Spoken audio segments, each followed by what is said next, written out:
Los invité a esta presentación. Es una presentación un poco informal. La idea es conversar un poco acerca del Día de las Madres y acerca del loto blanco. Posiblemente para muchos nunca han escuchado qué es el loto blanco y vamos a comenzar un poco hablando de ello. El loto blanco, hoy es un día de celebración, de aniversario, de partida de esa señora que ustedes ven allí. Su nombre es Elena Blavatsky, eh, de nacimiento Elena von Hahn.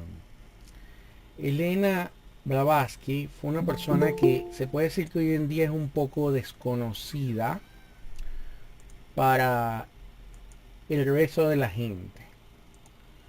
Solo es conocida por el círculo de personas cercanos a ella y que siguen parte de su filosofía de vida.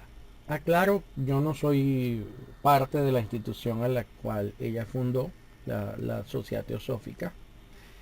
Sin embargo, soy una persona que reconoce el valor importantísimo que ella, Elena Blavatsky, ha hecho a la humanidad. Ella se atrevió a... fue la primera persona que se atrevió a desafiar a las élites. En ese entonces el gobierno mundial se llevaba a través de las élites o monárquicas y religiosas. Entonces ella, a través de una serie de publicaciones que hizo a lo largo de su vida y su obra maestra, La Doctrina Secreta, ella reveló una cantidad de situaciones ocultas para las masas. Enseñó verdades sobre ciencia, sobre filosofía, sobre religión, sobre artes, y dio la oportunidad al mundo occidental principalmente de empezar a descubrir una gran cantidad de cosas que a la fecha todavía para muchos son desconocidas, porque a pesar del trabajo que ella hizo y que muchos han seguido a lo largo de estos 100 años desde que ella partió, un día como hoy, ella, la elite ha seguido trabajando en pro, por un lado de hacerla llamar charlatana, por otro lado hacerla llamar seguidora de demonios, bruja o quién sabe cuántas cosas, cuando ella simplemente fue un servidor. Ella enseñó al hombre que está en sus manos el transformarse, que está en sus manos el convertirse en lo que debe convertirse, y que todos vinimos a este mundo sin diferencias importantes de credo, nacionalidad, religión. En general todo eso se construye, es para sembrar la separación, para dividirnos, porque es divide y vencerás. Ella demostró en Occidente y en Oriente incluso, porque hay una historia bien interesante. Cuando Mahatma Gandhi llega por primera vez a Inglaterra, a él una persona le pregunta si había leído el Bhagavad Gita. El Bhagavad Gita es un libro sagrado hindú bien interesante. Y le dice que no, que de verdad no, que esos eran historias y cuentos ficticios de la tradición hindú. Y entonces unos líderes de la organización que fundó Elena Blavatsky, porque ellos no fueron contemporáneos, le dijeron que eso no era así. Le dieron las claves y le entregaron el libro Bhagavad Gita, con el que por cierto Gandhi murió teniendo en su cabecera ese libro, porque es un libro absolutamente simbólico, pero que te enseña el recto vivir, te enseña a meditar, a pensar, a hacer. Pero un libro simbólico que necesita guía de verdad y ayuda para entenderlo, porque esta literatura ha trascendido los años y ha trascendido a la élite porque está en símbolos. Si se habla textual también habría desaparecido. La Doctrina Secreta es un compendio de libros que puede ser un poco compleja de leer para quienes no conocen términos y no están entrenados, lo que lo hace un libro dificilísimo para muchos, ¿no? Pero en ese libro se encuentran todas las bases de descubrimientos científicos, de avances científicos, avances filosóficos. Ella incluso habló, que en esa época no existía, habló del televisor y de las consecuencias malignas que traería el que ese equipo, que ella la llamaba la cajita de Mesmer, pudiese salir a la calle, porque la gente haría todo lo que esa cajita. diría que hicieras. Y serían los hombres de ese tiempo como zombies, que harían todo lo que la cajita de Mesmer les diga. Es interesante porque ella lo plantea, ¿no? De esa manera. Ella era descendiente de la realeza rusa, de hecho, por eso también conoció los secretos y desde muy joven escapó de las garras de su familia, que incluso la casaron a la fuerza con un coronel o un general, no recuerdo ahorita el rango, de apellido Blavatsky, porque su nombre era el von Hahn, su apellido original. La realidad es que ella viajó por el mundo y ella revela que ella consiguió enseñanza oculta que presentó a la humanidad. Espero en algún momento a los interesados seguirles hablando en el futuro de ella. Quería no dejar de hablar de ella hoy y le hago un tributo a ella porque hoy el día del loto blanco, que fue el día en que ella falleció y sus seguidores le denominaron el día del loto blanco. Entendamos que en la filosofía oculta, el loto, y en el budismo también, el loto es una flor que surge del estiércol. Y se dice que el hombre, cuando se realiza espiritualmente, se realiza como la flor del loto. A pesar de vivir en el pantano, que es nuestra humanidad, de ella surge la flor más hermosa y olorosa de todas. Y tan hermosa es que hasta mitiga, hasta llega a desaparecer la hediondez del pantano. Entonces, Elena Blavatsky para la humanidad fue un loto blanco que la cambió muchísimo, porque no tienen ustedes idea cómo ella cambió en positivo el mundo. Sus detractores dicen que Hitler usó sus libros, y sí es cierto que Hitler lo usó, pero no cuentan cómo cambió el mundo y cómo las personas que hicieron grandes cambios, como el propio Mahatma Gandhi, muchos otros tantos que han sido seguidores de ella, Gabriela Mistral, por ejemplo, Jorge Luis Borjas, por ejemplo, que lo hizo, John Mohorowicz, que quizás aquí no es conocido, pero les puedo adelantar que es el hombre que se le atribuyó el descubrimiento del positrón, que es el más rápido, la partícula más veloz que la luz, que recientemente se descubrió en los estudios actuales. Y él lo llamaron un hablachento y tenía razón en sus estudios. Y así podríamos pasar horas y hablarle de cómo ella influyó. Todos los movimientos, buenos y malos, que han surgido del área incluso espiritualista y espiritual, están sacando información de los libros originales de Blavatsky. Así que casi nadie ha escrito nada nuevo y se fingen que son los supermaestros y todo vino de ella. Entonces, bueno, quería compartir un poco con ustedes sobre Elena Blavatsky y por lo menos que hoy conozcan su nombre. Pueden investigar sobre ella y ver, y van a conseguir cosas buenas y cosas malas. Me preguntan con confianza que yo les voy a explicar todo. Ahora hablemos un poco del Día de las Madres. No hay tanto que hablar en el sentido de lo que es en sí el Día de las Madres. El Día de las Madres, incluso ustedes van a saber que cada país tiene fechas diferentes. Ahora la fecha del Día de las Madres en mayo es maravilloso. De hecho, mayo se conocía antiguamente como el mes de Maya. Y de ahí viene el nombre mayo. O sea, el mayo siempre ha sido un mes dedicado al aspecto femenino. Al aspecto femenino de la divinidad, ¿no? Cuando hablamos del Día de las Madres, es importante contarles la historia de Proserpina. Esto está en la mitología griega. Proserpina es la hija favorita de Deméter en la mitología. Deméter es la encargada de mantener la eterna primavera. Pero cuando a Proserpina la secuestran, ahí vemos en la imagen cómo la están robando en ese momento, Hades se la lleva al infierno, secuestrada para casarse con ella. Pero Deméter se pone muy triste y su tristeza produce el invierno.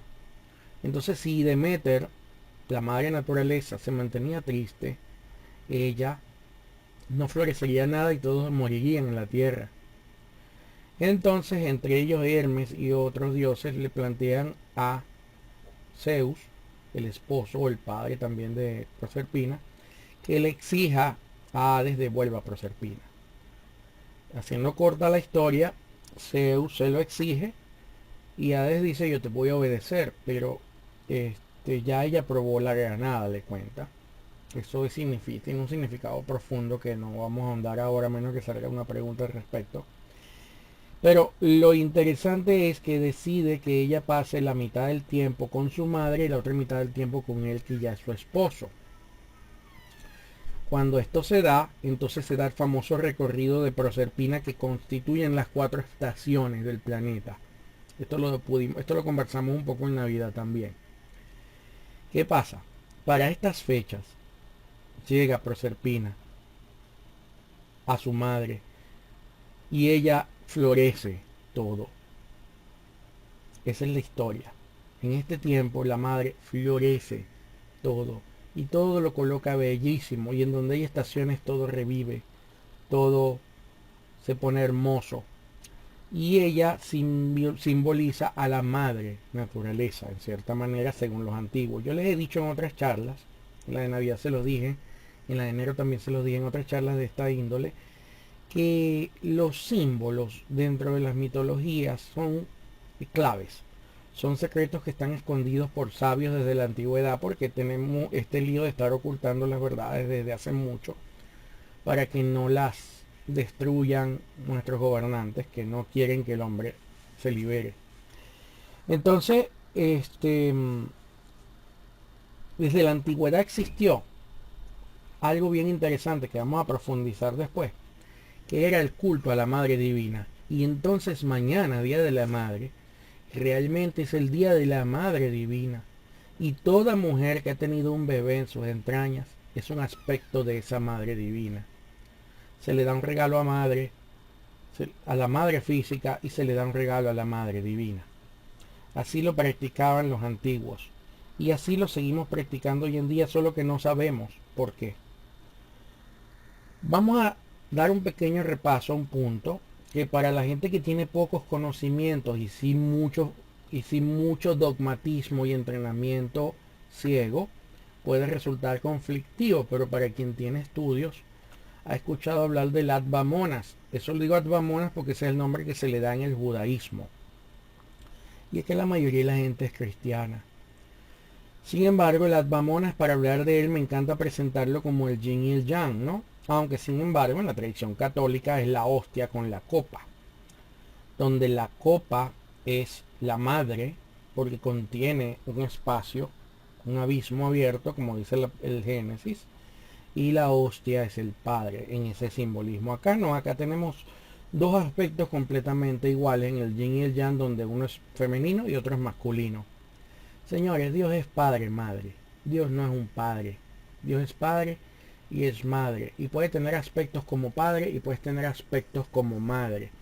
Y la realidad es que incluso lo que ha hecho aparición siempre ha tendido a ser la madre. Del padre no hay apariciones. Entonces vamos a hablar un poco de acá de esto, ¿no? Ustedes podrán hacer sus preguntas si lo desean, porque sé que esto puede molestar el ánimo por prejuicios religiosos, entendiendo que esto no contradice sus principios religiosos. Esto solamente muestra que están incompletos, y que no han profundizado un poquito más, porque precisamente divide y vencerás. Tenemos que hacer ver que la verdad única parezca múltiple y diferente para que la gente pelee por las diferencias. Pero cuando hablamos de Dios, hablamos de Dios Padre y Madre. Es tan Padre como es Madre. ¿Podemos hablar del Padre? Sí, podemos hablar del Padre, de Abba o de Adonai. Pero también podemos hablar de Madre. Lamentablemente en Occidente la Madre desaparece. Desaparece posterior a Roma, porque en Roma siempre había el aspecto femenino. Porque hay una tradición muy arraigada en el pueblo judío que necesitó en algún momento tener un Dios varón y bien bravo para poder enfrentar a los demás. ¿Recuerdan la famosa historia de David y Goliat? Esa gente vivía en guerra, y en esos patriarcados donde ellos vivían era complejísimo, complejísimo venir a hablar de que el Dios, imagínate, que digan los hebreos que su Dios es una mujer. Eso era ridículo para ellos, porque los que peleaban eran los hombres. De todas maneras, los romanos con eso no tenían problema, y tenían a Diana y tenían a Atenea, que eran guerreras y eran mujeres, ¿no? Entonces, realmente, ustedes dirán, el que está hablando como que es politeísta. No, no soy politeísta. Recuerden que Dios es uno, pero sus manifestaciones son múltiples. Dios se puede presentar como padre, como madre y como hijo. Y a algunos que les molesta Dios como madre, que curiosamente siempre las damas son las que más discuten sobre ese tema, a quien le moleste Dios como madre, bueno, pueden llamar Padre, Hijo y Espíritu Santo y sigan renegando de que el Espíritu Santo es la madre. Tan sencillo como eso. Partiendo de esto, entendemos que mañana es el día del aspecto femenino de la madre, que denominamos Madre Divina, por su divinidad absoluta. Vamos a dar un recorrido ahora, no tan completo, porque eso tendría yo que prepararles una charla muy bien preparada y sería más larga que esta, como de 1 hora o más, para hablarle del historial de los aspectos, cómo el hombre a lo largo de la historia ha conocido y reconocido el aspecto de la Madre Divina. Pero voy a presentar los más populares, los más conocidos, para que entendamos que sí existen. Y entendamos que cualquier imagen que yo les voy a mostrar no obedece a idolatrías. Idolatría es pensar que la imagen tiene poder. Idolatría es poner la imagen en algún sitio. La imagen es un símbolo y el símbolo es tan poderoso que por eso las empresas tienen logotipo. Pero se le ha querido quitar eso a la gente porque cuando se le aparta del símbolo, se le aparta de la realidad que el símbolo produce en el subconsciente. Eso tiene mucho que ver, por cierto, con otro símbolo muy famoso, el símbolo de la bestia del Apocalipsis, que básicamente dice que todo será cambiado por el símbolo de la bestia, que es la materialidad, ¿no? O sea, dejar de ver el sentido espiritual de todo. Entonces Dios tiene múltiples formas de manifestarse a sus hijos, pero Dios es uno y que quede claro. Fíjense lo siguiente, Madre Divina. Coloqué primero la tradición católica, donde tenemos por acá a María. Esta es María, Madre de Jesús. Ella ha representado a la Madre Divina. Posiblemente al católico le moleste lo que voy a decir, pero ella es un aspecto, ella representa a la Madre Divina, pero ella es realmente la mamá de Jesús. Y en la Iglesia Católica ella ha ocupado acertadamente el lugar de la Madre Divina, porque la Madre Divina va más allá de María, pero quien llama a María llama a la Madre María, y eso hay que entenderlo, no hay problema con eso. Y aunque esto moleste mucho a la gente que ha tomado un camino totalmente masculino, o ha tomado un camino unitario hacia el Señor Jesús, Jesús tiene un aspecto femenino, y como él de hecho ni esposa tuvo, María es su aspecto femenino. Bien. Siguiente tenemos a Tonantzin, que le llaman Guadalupe. Realmente esa representación es de Tonantzin, que era reconocida desde mucho antes de que los españoles llegaran a México. Tonantzin se parece al indio y es una foto que se han hecho miles de estudios y todo interesante sobre esa bendición muy particular, y aquí conocida como la Virgen de Guadalupe.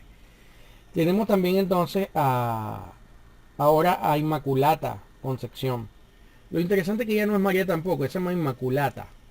De hecho, hay una película muy vieja de Bernadette, donde ella le dice, ¿y cómo es de decir que te vi a ti, María? Y dice, no, viste a la Inmaculada Concepción.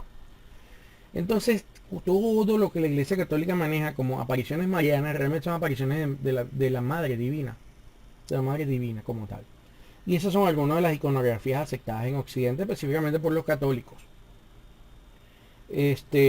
Lamentablemente, el control mental y el machismo el machismo exagerado que se planificó a principios a finales del siglo 1800, dañaron mucho el aspecto femenino y se separó a Jesús completamente del aspecto femenino del propio Señor Jesús, que es María. Entonces, Blavatsky también habló de esto y lo expuso, y por cierto fue condenada por ello también. Pero dentro de otras culturas y tradiciones también ha sido reconocido simbólicamente el aspecto femenino de Dios. Ese aspecto femenino lo vemos aquí en la India, donde está Durga, la del león, Lakshmi, la del loto, y Saraswati, la de la cítara, o la que parece una guitarra. Dicen, uy, son monstruos en múltiples manos. Las múltiples manos son las diversas funciones que, por cierto, caracterizan a las mujeres. Yo vi una versión moderna que es una mujer con un tetero, con una computadora, con un teléfono, muchas cosas. Bueno, es algo así mismo lo que significa. Durga corresponde al primer aspecto de la Trinidad en el hinduismo. Lashmi, perdón, corresponde al segundo aspecto, o al hijo, y Saraswati al tercer aspecto, o Espíritu Santo. O sea, hay una Trinidad femenina en la India, para que ustedes tengan una idea. Por supuesto, en la India, como reconocen el Dios Padre Madre, ellos tienen en ese sentido una cultura filosófica más avanzada que nosotros. Como ellos reconocen el aspecto, ellos dicen que Durga es el aspecto femenino de Shiva, que es el padre. Lakshmi es el aspecto femenino de Vishnu, que es el hijo. Y Saraswati el aspecto femenino de Brahman, que es el Espíritu Santo. Una oportunidad, una persona maliciosa le dice en una entrevista a Teresa de Calcuta, católica, le dice, es cierto, ¿qué opina usted de la Trinidad esa que adora el pueblo al cual usted pertenece? Estaba hablando de la Trinidad de Shiva, Vishnu y Brahman. Teresa de Calcuta, una mujer muy inteligente y hábil, entendió la trampa. Si ella dice que está bien, ella puede ser excomulgada de la iglesia por el nivel de público que tenía Teresa de Calcuta. Si ella contestaba que no eran reales, iba a suceder otro problema. El pueblo se le iba a poner bravo, de hecho, y no se iba a dejar ni ayudar. Entonces ella dijo, esa es la forma en que mi pueblo llama al Padre, al Hijo y al Espíritu Santo. Maravilloso, un aplauso de verdad para Teresa de Calcuta. Continuando observando otras tradiciones, vemos cómo en toda la parte asiática se habla de Kuan Yin y de su aspecto femenino Kuan Yin Tie. Es decir, no es que Kuan Yin es sola, está Kuan Yin Tie y Kuan Yin Tie es varón y Kuan Yin es hembra. Eso también lo explica, por cierto, Elena Blavatsky, de la que hablamos al principio. Es interesante entender cómo el aspecto masculino y femenino siempre ha sido entendido por muchas culturas, pero nuestra cultura occidental renegó por completo del aspecto femenino del Dios único.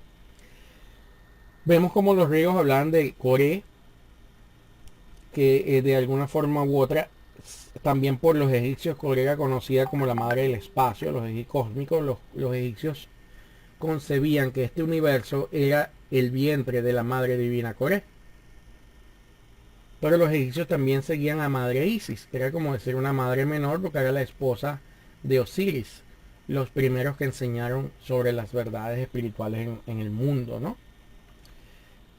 Luego tenemos un poquito ya en la tradición hindú nuevamente las madres divinas, pero ellas son como de las madres menores, que son como equivalentes a decir María como madre de Jesús. Tenemos ahí a Kunti, que se le aparece el dios Sol. Tenemos a Devaki, que es la madre de Krishna, que es considerado en la India como Jesús. De hecho, hay unas similitudes muy particulares entre la vida de Jesús y Krishna, pues cuando Krishna nace, Kansa, el rey, manda matar a todos los niños. Krishna nace en una cueva que era una mazmorra, donde habían animales, por ejemplo, y el papá de Krishna tuvo que huir con Krishna hacia un pueblo lejano llamado Mathura para evitar el asesinato de Krishna. Por cierto, Krishna murió crucificado. Por supuesto que esto se dijo en los años 500 hasta el año 1900, que los seguidores de Krishna habían falsificado estas verdades para copiándose de la historia del Señor Jesús. Sin embargo, en el 1930, algo así, se hicieron unos estudios del Srimad Bhagavatam, que es el libro donde está la vida de Krishna, y tienen una antigüedad de 600 años antes de Cristo, que además de eso, le llevaba 800 años al más cercano de los evangelios. Entonces es bien curioso. Sabemos que por lo menos la historia de Krishna no se copió de la del Señor Jesús. Y está también ahí, fíjense, Maya, concepto Maya, como María, Maya, la madre de Jesús. Son aspectos de la Madre Divina porque son esos seres especiales que traen a este mundo personas o seres tan especiales como los mencionados. Imagínense, María, Jesús, a Krishna, y así hay muchos casos históricos para revisar. Entonces lo hermoso de esta fecha, lo hermoso de esta fecha muy particular, es que estamos celebrando ese hermoso día de la Madre Divina. Mañana es el día de la Madre Divina. Si usted es católico y todo esto le parece horrible porque no entiende de lo que hablé, porque nombré muchas cosas que le parecen extrañas, mañana es día de María para usted. Y al momento de darle un regalo a su madre, usted se lo está dando a su Madre Divina. Porque precisamente mañana es un día muy espiritual. Viene para mí la pregunta que me han hecho. Es un día muy comercial, me estaban preguntando varias personas y de hecho eso me inspira un poco a hacer esta reunión. Sí es un día comercial porque todo se ha comercializado, pero realmente el que sea un día comercial no le quita, que lo hayan convertido en un día comercial no le quita su origen. Su origen es completamente espiritual y simplemente en estas fechas ese aspecto de Dios que procrea y hace aparecer la primavera es ese mismo aspecto de madre naturaleza y es un aspecto de madre divina.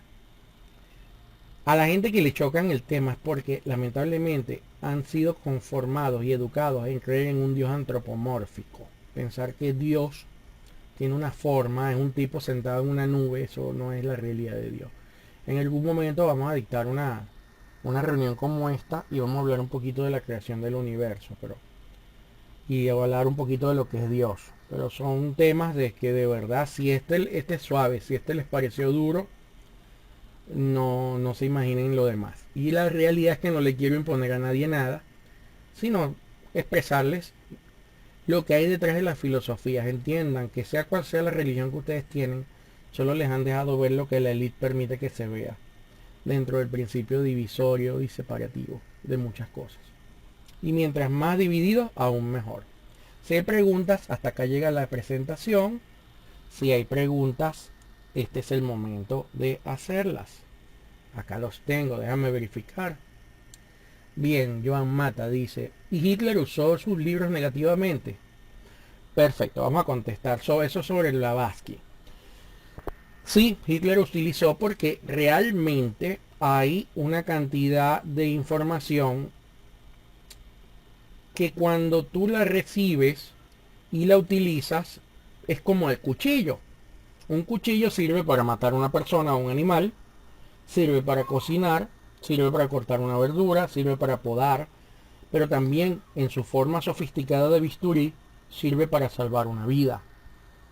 Blavatsky utilizó una cantidad de cosas sobre la antropogénesis, Hitler usó información sobre la antropogénesis de Blavatsky para él decir que ellos eran la raza aria, pero la raza aria es realmente, según explica Blavatsky, somos todos y no importa el color que tengamos. Hay también que sumar otra cosa.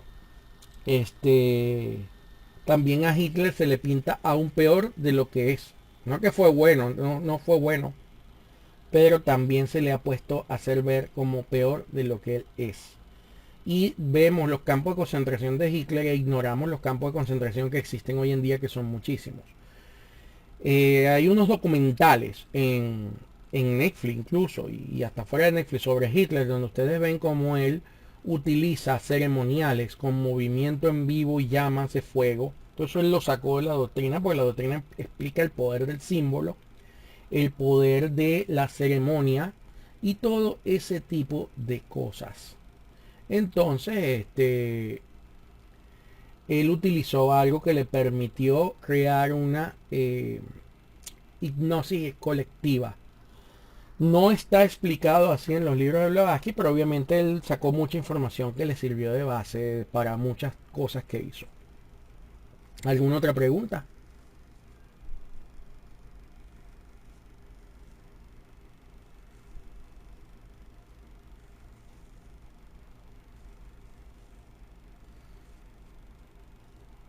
Hay un comentario allí, bueno, eso es un tema un poco complejo de hablar de eso, si fue o no fue malo.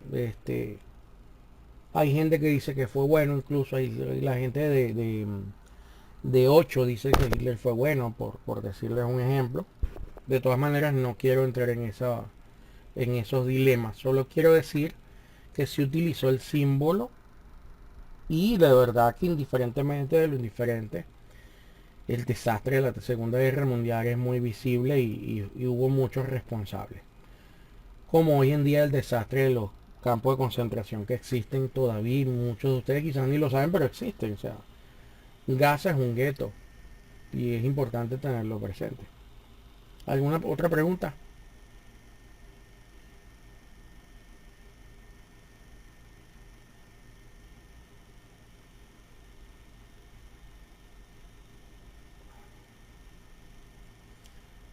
Mira, no entiendo. Un gesto depende en qué. Ah, un gueto. Ah, bueno, ¿qué es un gueto? Un gueto, te invito a que veas la película El pianista. El pianista, ahí ves qué es un gueto en detalle, porque al pianista lo meten en un gueto. Un gueto era una zona de la ciudad acordonada donde tenían que vivir los judíos. Los invito a ver la película El pianista, ahí se ve perfectamente lo que es un gueto. Y es el paso previo al campo de concentración. Después del gueto vas al campo de concentración. O sea, los judíos tenían que vivir en la época de Hitler en una zona, uno muy famoso, el gueto de Varsovia. Eso hay miles de documentales también que lo explican. Lo interesante del tema es que los guetos no los inventó Hitler. La gente piensa que los guetos los inventó Hitler. Los guetos los inventaron los papas. Tan es así que había un gueto en Italia, dentro de lo que eran los dominios papales, cuando el papa era gobernador, gobernante de mano dura, donde una de las personas que vivía en ese gueto era precisamente Beethoven, si no estoy mal informado, él vivía allí. Pero bueno, lo que sí estoy totalmente seguro es que cuando Napoleón Bonaparte libera a los países de la esclavitud en la que estaban sumisos por los estados pontificios, se les llamaban, Beethoven estaba tan agradecido de que hayan liberado al pueblo de estar en un gueto, como los tenían los papas, que él le compone una sinfonía a Napoleón, que es la napoleónica, la llama. Pero luego cuando Napoleón se vuelve también dictador, emperador, él le quita, se la deja de dedicar y le coloca la heroica. Pero esa fue originalmente dedicada a Napoleón porque Napoleón liberó al pueblo de un gueto. Es decir, en ese entonces los tenían encerrados en un sector muy pequeño, como decir en una ciudad, por decir que tomen en Caracas el Paraíso, en Maracaibo tomen un sector por decir San Rafael y los cierran y meten a todos la gente que quieren meter allí. Y eso es lo que se hizo con los guetos. No sé, espero haya quedado un poco claro. En la película El pianista se ve todo el proceso bien interesante como se dio en la Segunda Guerra Mundial. O como se dice que se dio. Elena Blavatsky, yo no me metería en las profundidades de definirle el nivel que ella tenga. Hoy en día existen mucha cantidad de seres que se hacen llamar maestros, maestros ascendidos. Blavatsky dio a conocer a los primeros que hoy en día llaman maestros ascendidos, que son Mahatmas. Y su nombre correcto es Mahatmas. Ella era una discípula de Mahatma Moria y Mahatma Kuthumi. Esos señores escribieron una serie de cartas. Si ustedes lo desean, yo les puedo pasar al grupo de WhatsApp y voy a dejar incluso un link en el video si subimos esto a YouTube. Que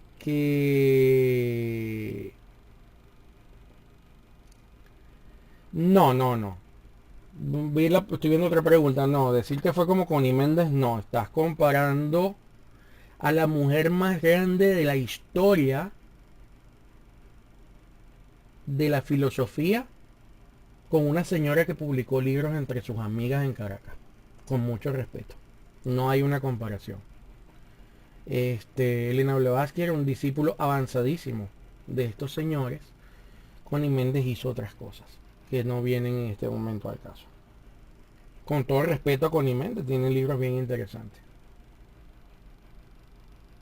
¿Alguna pregunta? ¿Alguna otra pregunta?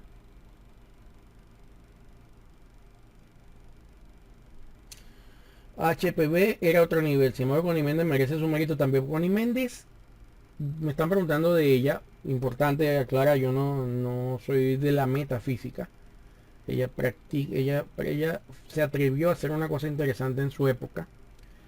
Connie Méndez estudia en una escuela llamada Unity School.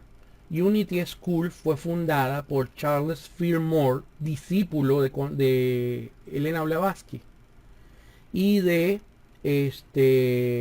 a su vez Charles Fillmore enseña a M. Fox, un señor que escribe muy bien sobre autorrealización. Ellos no hablaban de más nada sino de el poder del pensamiento y todo. Ellos no pertenecían a ninguna filosofía como tal religiosa, ¿no? Sino del nuevo pensamiento. Connie Méndez estudió allí. Connie Méndez participó de allí, del Unity School, que surge de, repito, un discípulo de Blavatsky, que de allí surgen sus enseñanzas originales. Entonces la realidad es que todo lo que Connie Méndez tradujo al español y todo lo que medio entendió ella surge de Blavatsky. Y eso es importante entenderlo. No salió de otro lado. Y surge ya de tercera, cuarta, quinta mano. Lo maravilloso, porque quiero decir algo bueno de ella, de Connie, es que de verdad tuvo la magia de escribir cosas complejas de una forma muy sencilla. Y otro tema es que a Connie Méndez también la agarra la Inquisición en Venezuela. Digo la Inquisición porque a partir de allí su movimiento le llamaron que era de brujería, que era de cosas malas, que tal, cuando ese señor era el único que enseñó a la gente a pensar positivo. Yo veo a Connie Méndez muy parecida a una persona moderna que admiro enormemente también, que es Louise Hay. Ellos es más o menos el estilo, y ayudó a muchas personas. Pero repito, Blavatsky, estamos comparando con el respeto y amor que siento hacia Louise Hay y a Connie. Estamos comparando un yate con un portaaviones, para que tengamos una idea. ¿Alguna otra pregunta?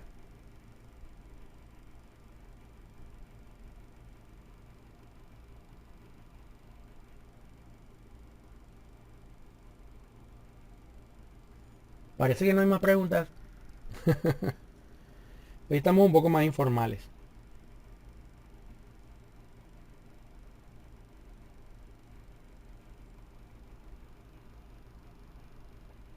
Les repito, esta invitación se hizo para poquitos, porque estos son temas que no necesariamente todo el mundo está preparado para escuchar. Y si lo estamos hablando, de y si lo estamos hablando de que la gente acepta o no acepta cosas, precisamente preferimos hacerlo para pocos que quieran de verdad entender la gran manipulación que hemos estado sintiendo. Bueno, Elena es poco conocida, solo comentar, bueno, eso no es correcto. Elena Blavatsky fundó la Sociedad Teosófica. La Sociedad Teosófica hoy en día existe, está repartida por el mundo y tiene 60.000 miembros activos que son seguidores de Elena Blavatsky organizados. La metafísica de Connie Méndez solo queda en libros y eso es importante que se tenga presente.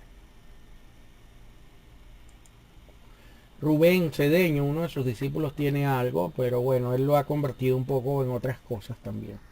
Sin tampoco hablar mal de Rubén, yo conozco a Rubén personalmente, de hace muchos años, pero es un tema complicado. Ahora, Connie Méndez es conocida porque es venezolana y en Venezuela es particularmente conocida. Hoy por lo menos en Rusia es día nacional, porque es el día de fiesta nacional, porque es día de Elena Blavatsky. Entonces, y si fuese más famoso, estoy seguro que cualquier artista es más famoso que el príncipe Rákóczi, es más famoso que que Nicholas Fleming, que es más famoso que Tesla, es más famoso que Lord Moria y Lord Kuthumi, es más famoso hasta que el conde de Saint Germain. Entonces no tiene nada que ver el tema de la fama, pero sin embargo, entre las personas que están empezando a abrir sus ojos y conocen la verdad, es muy conocida. Y por cierto, entre ciertos grupos de la élite, también es muy conocida y atacada Blavatsky, porque tiene que ser atacada, porque quien llega a someterse un poco a conocer a Blavatsky termina también desarrollando los dos hemisferios. Es parte de lo que nosotros queremos ayudar a la gente, crean en este aspecto o no de la vida del que estamos hablando hoy. La gente necesita abrir los ojos y ya practicando las neurociencias, ya la gente se va a ayudar. Quiero que ustedes sepan que la doctrina secreta, el libro de Elena Blavatsky, dice que es un libro que se fundamenta en el estudio de la ciencia, la filosofía, la religión y las artes con respecto a su síntesis. Ella es la precursora de las neurociencias, es la precursora de la física cuántica, es la precursora de toda esa broma. Tiene todavía más de 60.000 seguidores, a pesar de tener hace más de 100 años que ella se fue. Entonces, sin embargo, no estoy haciéndole publicidad ni a Blavatsky ni a su escuela, porque yo de hecho no pertenezco a su escuela, porque tengo mis motivos para no pertenecerlo, pero sí conozco sus enseñanzas perfectamente y en algún futuro podemos darles un entrenamiento especial sobre ellas si lo desean, a los que lo deseen, porque el día que la intenten leer me van a pedir ayuda, estoy seguro. ¿Alguna última pregunta y cerramos?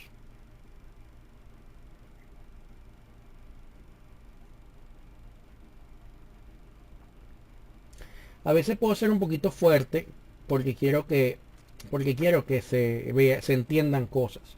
Pero quiero también dejar de claro que yo le envío mi amor de verdad a esa señora de la alta sociedad venezolana que se reunía y que hacía cosas importantes en vez de beber té. Se reunía a enseñar a la gente a pensar bien. Y esa señora es Connie Méndez. Yo sí considero que ella es un tesoro venezolano como artista y como persona que se atrevió a enseñar muchas cosas en palabras de centavo.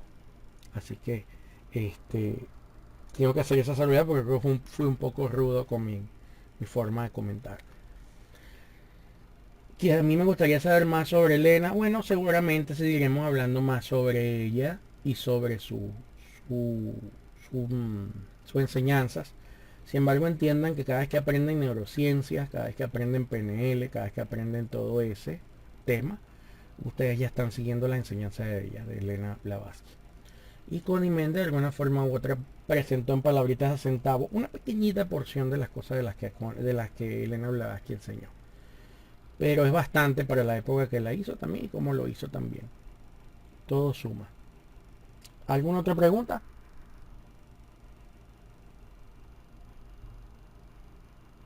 Yo voy a hacer una respuesta que no me preguntaron.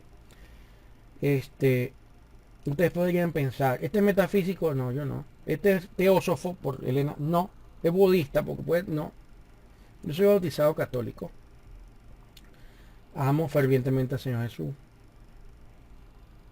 Tampoco practico el catolicismo. Pero si voy a una misa, la respeto mucho, cariño. La respeto muchísimo porque lamentablemente el promedio del católico no respeta la misa.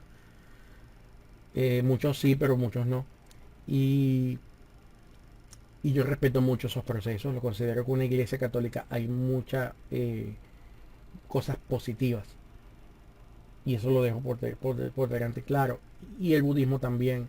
Pero lamentablemente todas las han enseñado, todas, sobre todo las que tienen denominación occidentales cristianas, judeo-cristianas, están empeñadas en ser las únicas y que todo lo demás es del diablo. Entonces, eso es un problema. Y es parte de lo que la élite quiere. Y por eso enseño estas cosas también, porque este es otro nivel de decirles verdades. Las religiones son parte del sistema. Y es importante que lo entiendan. Las cosas que les chocó a ustedes que yo dije es porque dentro de su religión y sus valores se les han enseñado otra cosa. Pero investiguen todo lo que hemos hablado. Estudien. Busquen. Porque lo que yo quiero es que ustedes conozcan la verdad.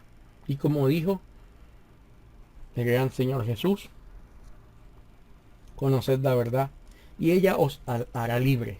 Por eso no descansamos, estamos dando a conocer la verdad, la seguiremos dando a conocer y espero que muchos de ustedes me ayuden después con este efecto multiplicador. Pero recuerden que la mucha luz cuando está en oscuridad encandila. Entonces hay que darla poco a poco, hasta que la gente acepte. Esta noche tenemos una charla un poquito más suave, este, de temas más abiertos donde puede estar todo el mundo sin sentirse ofendido. Y los que puedan los espero allá. Los espero por allá y conversaremos de otros temas. Y vamos a dejar el grupo este de WhatsApp abierto porque quiero empezar a periódicamente, no sé con cuánta periodicidad ahorita estoy analizándome, analizando mi tiempo, mis proyectos y mi familia, para tener un tiempo también ya para empezar a hablar de muchas cosas ya dentro del índole filosófica. Así que bueno, mi gente, me retiro. A los que estén en la noche, nos vemos en la noche, 8:30 de la noche. Y que bueno, que Dios los acompañe y los bendiga. Y recuerden, Dios es uno.